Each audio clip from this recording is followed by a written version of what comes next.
and the Fat Controller went to an engine workshop and saw all sorts of tank engines.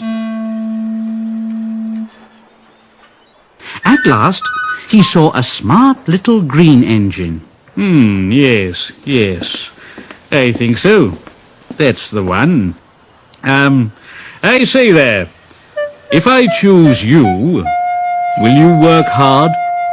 Oh, sir. Yes, sir. That's a good engine. I'll call you, Percy.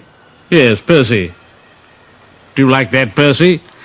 Oh, yes, sir. Thank you, sir. Hello everyone, and welcome back to another episode of NIKO'S Customs. Today we'll be taking a look at my custom Percy the Small Engine.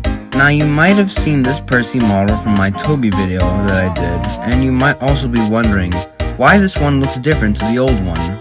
We'll be getting into that later on though. So right now, we'll be talking about the history of Sodor's famous number 6.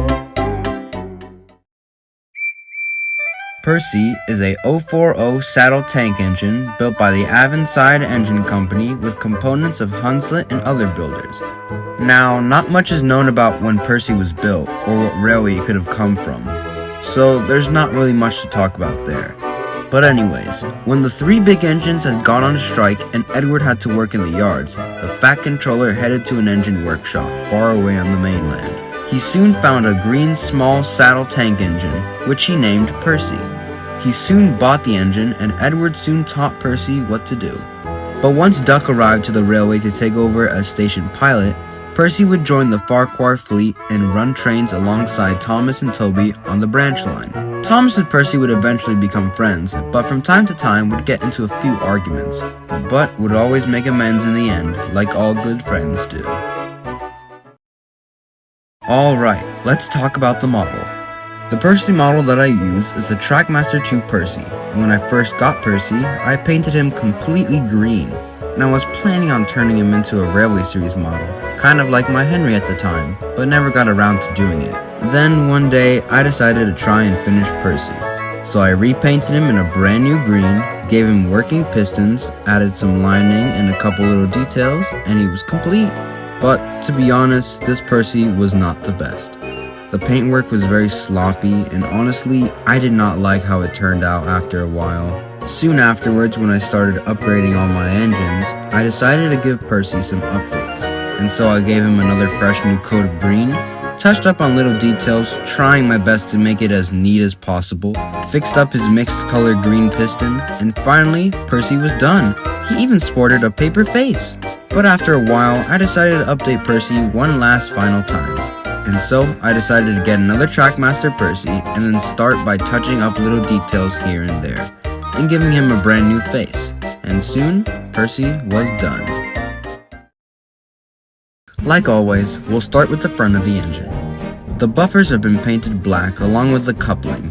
The running board has been painted a nice white, and the lamp irons have been painted as well. The smoke box has been repainted black because I thought it looked nicer with it painted than regular plastic. And lastly, the thing that ties the whole model together in my opinion, the face. I feel that the face looks a lot better from the old one, and it looks more like Percy's TV series face in my opinion. The boiler has a nice coating of green, including the boiler bands, although the lining has small incomplete spots, but that doesn't really faze me. I don't really know what this is called, but I painted as neatly as I could in black paint. I also completed the running board, even though there are a few blemishes on it. The pistons have been changed a lot from the original.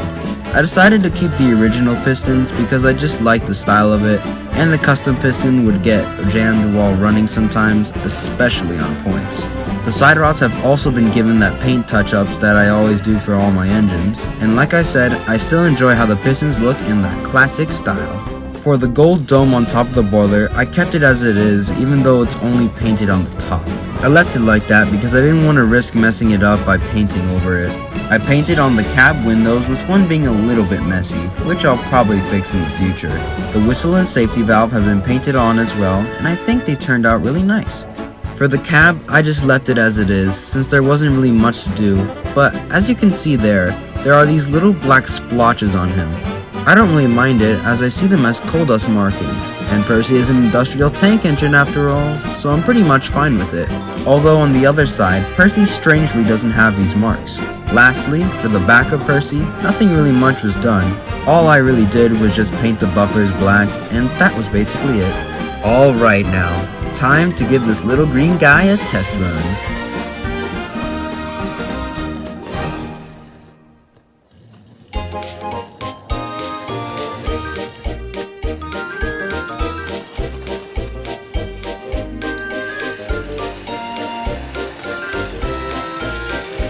Now let's talk about the things that I don't really like about my Percy. Now, when looking at the front of Percy, it doesn't really say Percy, if that makes sense, as he's missing that green block in the short, thinner part of the smoke box. But I do like it like this. But it doesn't really say Percy when looking at it from the front. But like I said, I still love this model and how it turned out. And that's what brings us to present day Percy. I'm honestly happy of how he turned out, and it's just crazy thinking about how much this little guy has gone through to get here.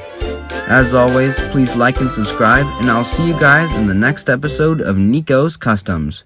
Goodbye, everyone.